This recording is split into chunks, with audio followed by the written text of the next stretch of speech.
one-on-one. President Donald Trump is interviewed by the world over's Raymond Arroyo. We have a preview. Trip to Germany. New details about Pope Emeritus Benedict XVI visit with his older brother who is in poor health. Path to sainthood. The Vatican approves a miracle attributed to a doctor from Venezuela. And be not afraid. Pope Francis has a message on how to face hostility and anxiety. On EWTN News Nightly for Monday, June 22nd, 2020.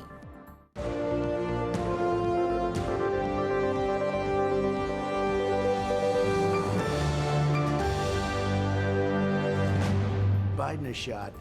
But the Democrats are not, it's not just him, it's a party, it's a platform. Take a look at the platform. Look at the governor of Virginia. Look at what he did. He did an execution after, normally they talk about late term. His wasn't late term. His was the baby was born, and then you can execute the baby. That's the Democrats, and that's Biden. President Donald Trump speaking about abortion and the 2020 election today with EWTN's own Raymond Arroyo, host of The World Over. Good evening and thanks for joining us tonight. I'm Tracy Sable. In a wide-ranging interview, managing editor and host of The World Over, Raymond Arroyo talks with President Donald Trump about some of the biggest issues facing our nation. Raymond Arroyo joins me now with the preview. Raymond, so good to see you. Thanks so much for coming on. Pleasure to see you, Tracy. Thank you for having me. Well, Raymond, as we both know, it's been a very turbulent time with the protests and civil unrest and, of course, the pandemic. When you talked to the president, did you see something especially important that seemed to be on his mind? Well, he's very focused on the disunity he's seeing in the country, the destruction of private property. So safety is one big issue, I think, for him. The other part, and it's a key plank that he ran on and I think was so important to him as a president, is the state of this economy. And because of the pandemic and the shutdowns, it's obviously put a lot of industry and businesses in the cooler. He's hoping to revive them and our prospects economically moving into this fourth quarter. That seems to be where his eye is, despite the diversity of policies and issues before him. Well, Raymond, as you know, the country is waiting for a Supreme Court decision on abortion. Did the pro-life cause come up in your conversation? It did indeed. I asked him, Tracy, there's a lot of chatter in the evangelical and Catholic world attempting to expand the meaning of the word pro-life. What does it mean to be pro-life? And, look, this goes back to the old seamless garment argument that Cardinal Bernardin put forward 30 or 40 years ago, where all of these issues are pro-life. Everything is pro-life. And, of course, some say, well, wait a minute, the life issues really are euthanasia and abortion. Those are the life issues. Then it goes from there. And, yes, everything would then be pro-life if you don't define them that way. And Trump reacted rather violently when I pushed him on some suggesting that Joe Biden might be more pro-life than Donald Trump. Oh, looking forward to that and hearing more in your interview about that. I know we've also seen violence against a growing list of memorials to historical figures, some of them quite surprising, including statues of St. Junipero Serra, Ulysses S. Grant, and Christopher Columbus. What are the president's thoughts on this? Well, he broke some news with us on this, Tracy, and I want everybody to watch tonight at 8 and 10. He will speak about a new initiative that he plans to undertake to protect these statues. It's the first time he's talked about it, and obviously it is a deep wound for so many people across the country, watching heroes like Junipero Serra, who actually taught, loved, and nurtured the indigenous people in California, built the missions. General Grant, who brought an end to the Civil War, they're ripping his monument down. This is a strafing of American history that we're seeing, and beyond, really. We've got the Spanish embassy now complaining that so many of their heroes are being taken down in places like San Francisco. Cervantes, the great Shakespeare of Spain, the man who wrote Don Quixote, he was also a veteran and was himself a slave for 5 years. They defaced his statue. So this has to stop. The president has a means of attempting to make that happen. Well, over the last week, in the wake of the Supreme Court's Bostock decision, we've had calls from a number of people, including elected officials, for the diminishment of religious liberty. Where does the president stand on this issue? Well, I think he was a bit dismayed by that Supreme Court decision. Of course, Justice Gorsuch wrote the majority opinion there. If you read the piece, and I've never seen this in a Supreme Court decision before, where it seems the ruling almost encourages more litigation before the Supreme Court, where it says, look, there's a ministerial carve-out here for churches, but we don't know if that applies to schools or girls in competitive sports. And he says, but we'll take care of all of that in forthcoming cases. So I guess this will all be seen, the limits of this court decision, and do LGBT rights trump religious liberties? This is a First Amendment right. I don't know how you're going to work out that clash, but a clash is indeed coming. All right. Well, thank you, Raymond. Raymond Arroyo, managing editor and the host of World Over. Thank you so much. Can't wait for your full interview tonight. Thank you. And you can see more of Raymond's interview with President Trump on a special World Over tonight at 8 p.m. Eastern on EWTN. And staying with President Trump, he sent out a flurry of tweets today fresh off his weekend rally in Tulsa, one specifically going after his former national security advisor who wrote a tell-all book. And one senator is calling for an investigation over a firing. White House correspondent Owen Jensen reports now. Owen? Tracy, here at the White House, President Trump let loose on Twitter today saying mail-in ballots will lead to rigged elections, and he had some choice words for John Bolton, as did his press secretary.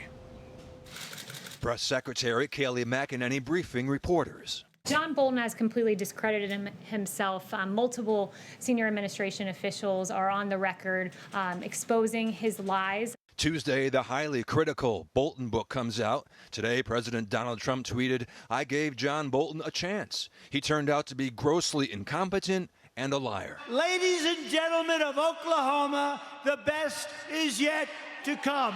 At the Tulsa rally, the president promised better days ahead and defended his pandemic response. I saved hundreds of thousands of lives.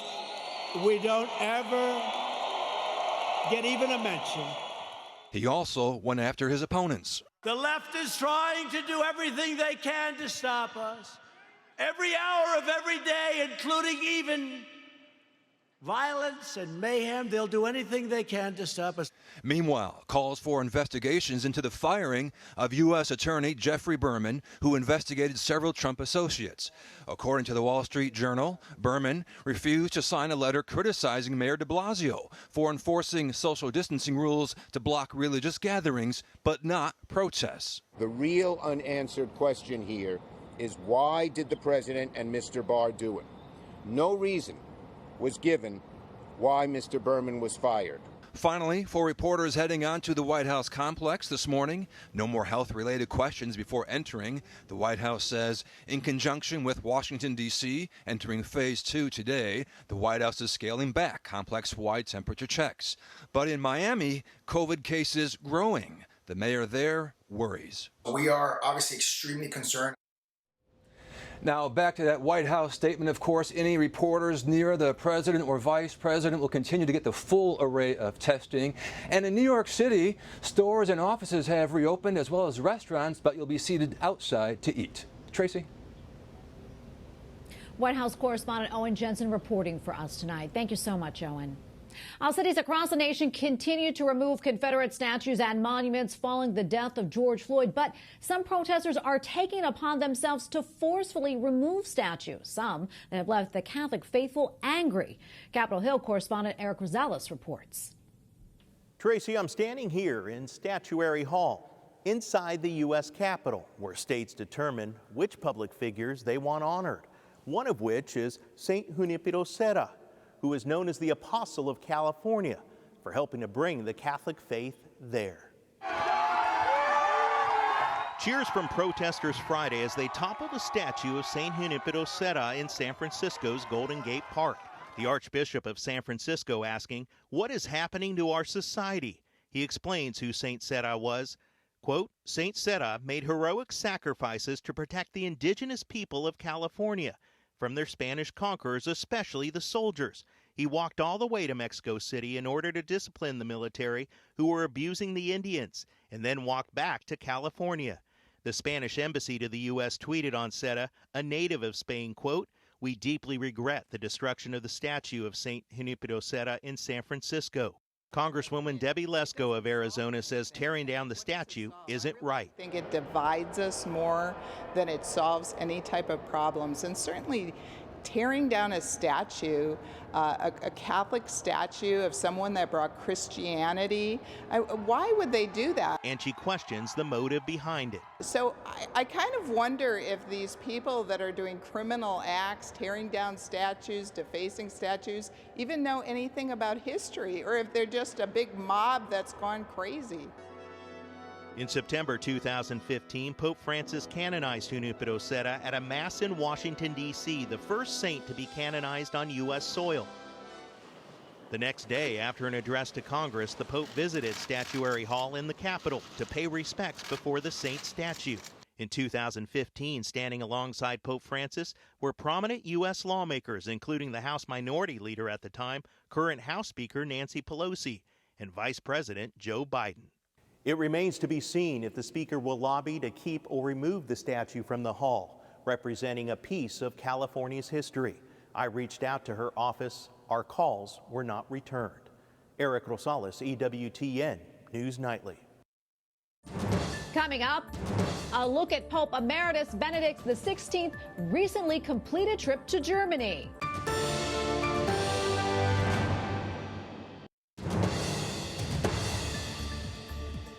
In the Middle East, Jordan is not only dealing with the coronavirus pandemic, it is also trying to take care of hundreds of thousands of refugees from Syria. Jordan, by demonstrating that it is hosting the refugees on behalf of the global community.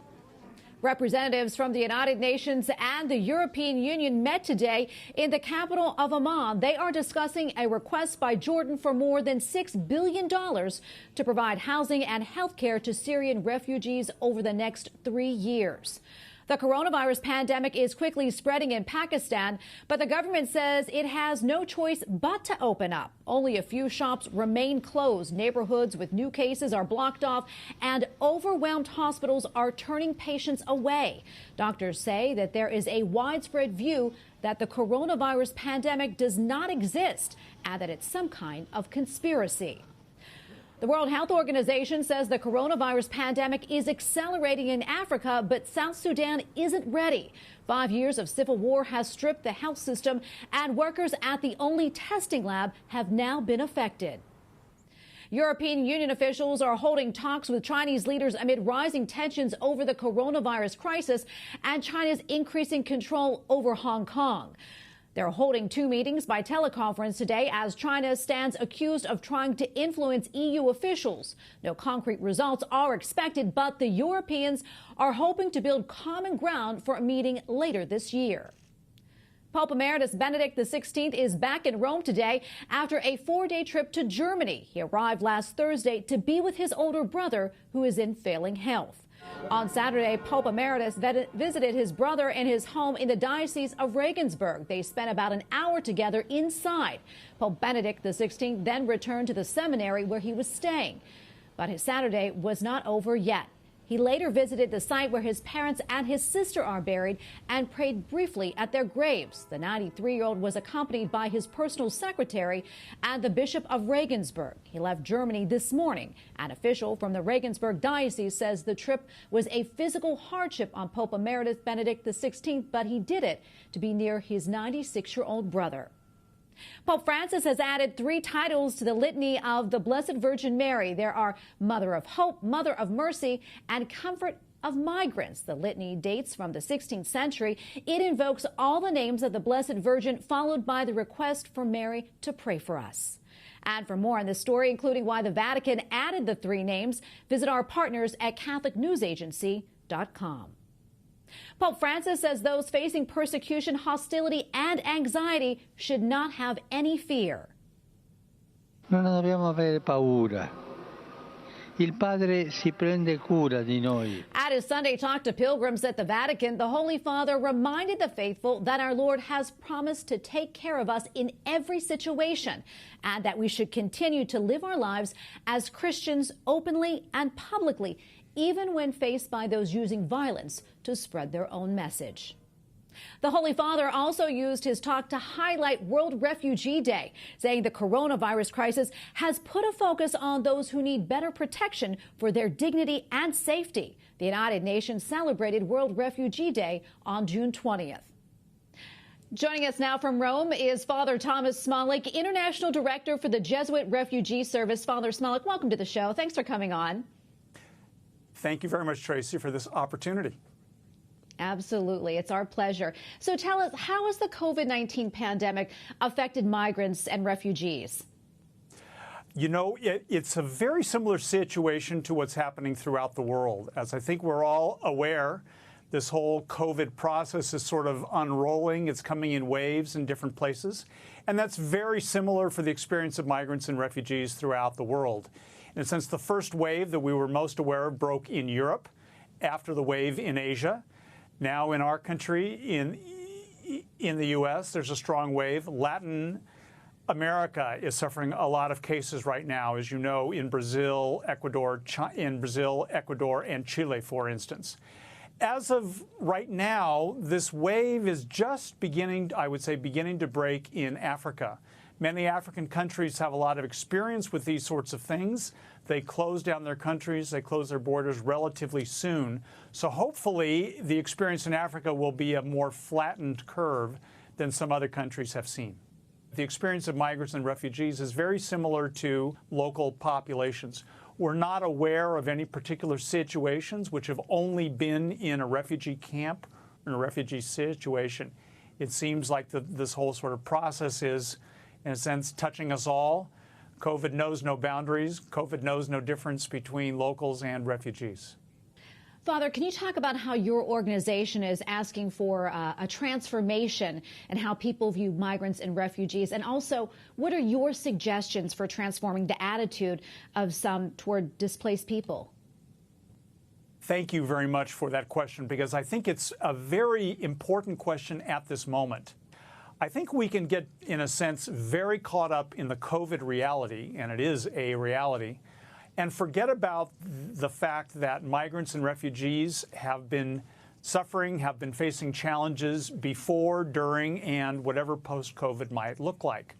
I think this is an opportunity to focus even more on what is most important: our shared humanity, our common experience as sisters and brothers, as children of God.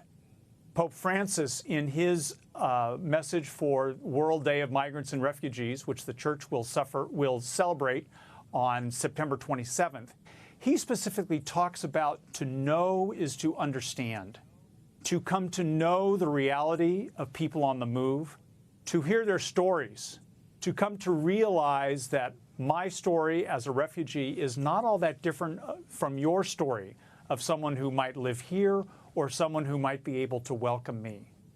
It's that building that sense of communion, that sense of being part of the same family, that I think COVID is giving us a different opportunity to deepen and to nourish. COVID doesn't make any distinctions, and we should not make any distinctions either. Well, Father, thank you so much for your time, and also thank you for what you do. Father Thomas Smolich, International Director for the Jesuit Refugee Service. Thank you again, Father. Thank you, Tracy, and God bless. Up next, Pope Francis delivers a special message to healthcare workers.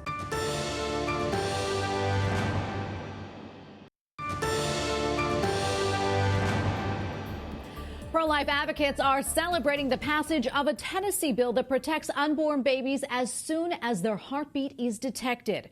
In a show of support, Republican Governor Bill Lee, who has promised to sign the measure, tweeted, "One of the most important things we can do to be pro-family is to protect the rights of the most vulnerable in our state, and there is none more vulnerable than the unborn."